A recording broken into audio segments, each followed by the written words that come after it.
রাজপথ ছাড়ি নাই, রাজপথ ছাড়ি নাই, আইবি আমার ভয় নাই।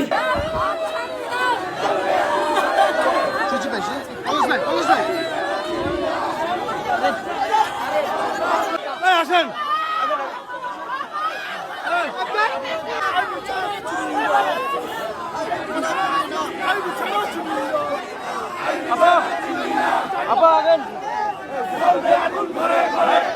কি কারণে? আমি কি কোনো জুলুমবাজ?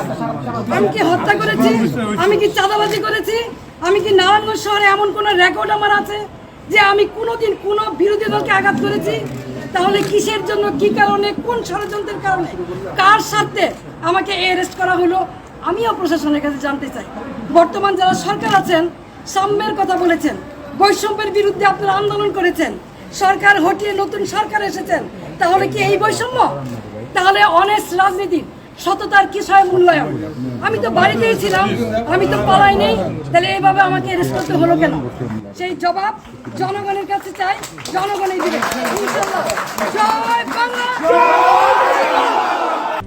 RICL TMX, যুগের পর যুগ স্থাপনা থাকে মজবুত। আইবি ছাড়া চিনি না, আইবি ছাড়া চিনি না, দল বল খুঁজি না, আইবি আবার কিছু হলে